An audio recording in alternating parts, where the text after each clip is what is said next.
18 hours out. Destination unknown, a military secret. The largest overseas expedition ever to sail from the United States, guarded by the blue ensign of the American Navy.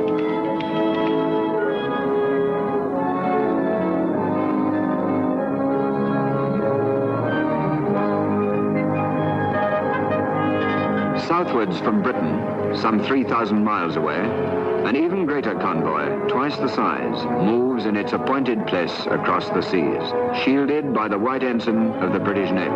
Destroyers in close support, cruisers on the flanks, and beyond the horizon, the battleships. From the decks of aircraft carriers,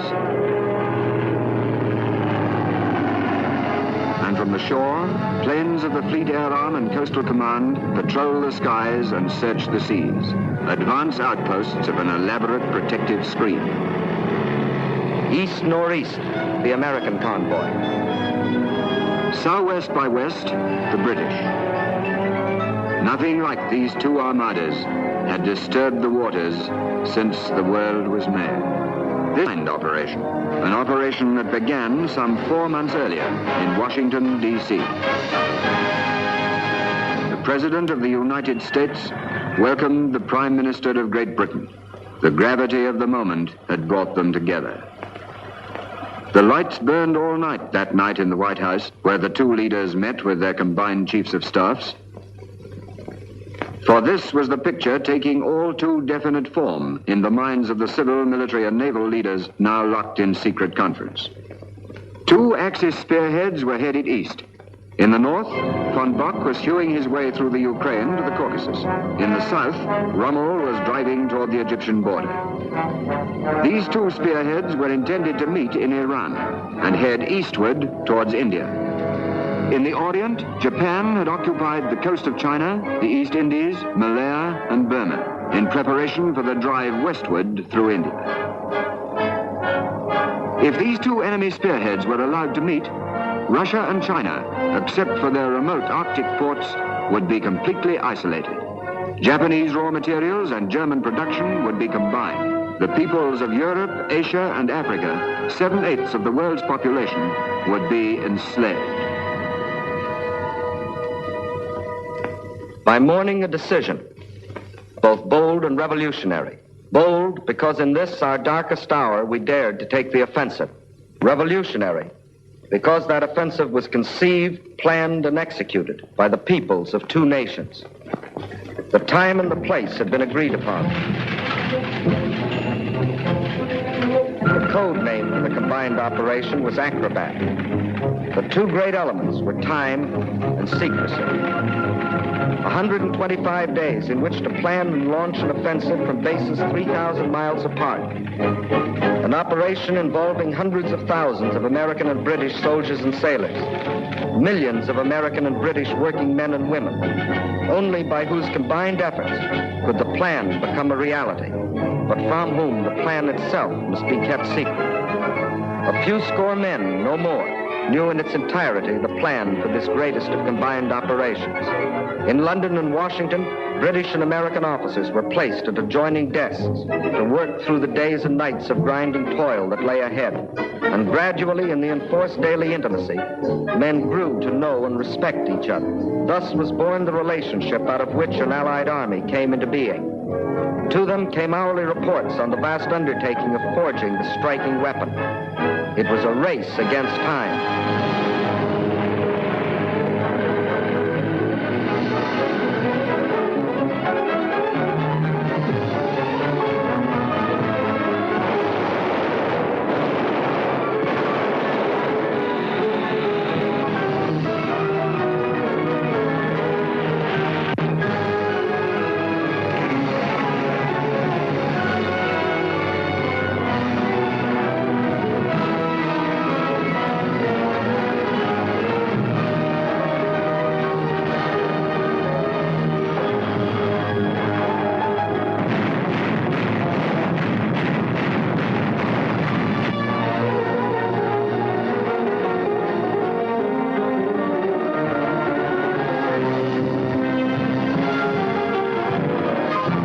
United States, men and supplies poured eastward toward the Atlantic seaboard.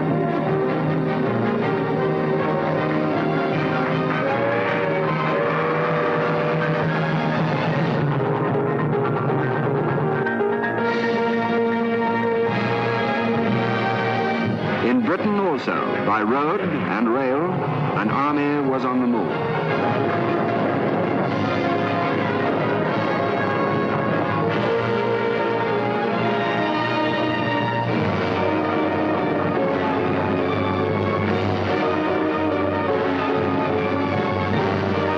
By day and night, the dockers worked. Records were broken in tonnage put aboard in one ship. For every soldier, British and American, 10 tons of equipment.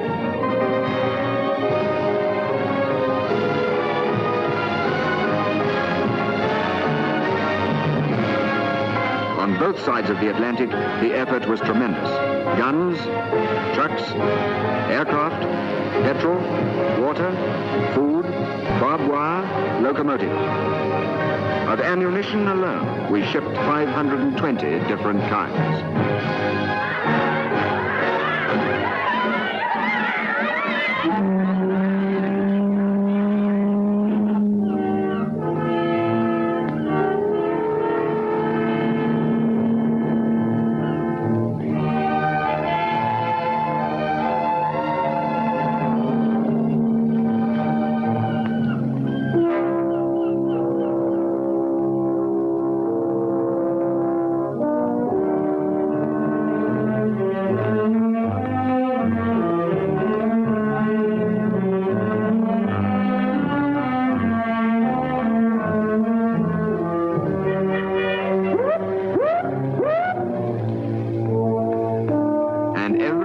Sailed on time and in absolute secrecy.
And the convoy continued its hidden way. My name's McAdams, Joe McAdams, Kansas City, Kansas, private first class. I was on one of those ships you're looking at, part of the biggest show on earth and didn't know it. Too darn many ships to see all at once. Well, we've been hollering for action. Now we were going to get it, but we didn't know where.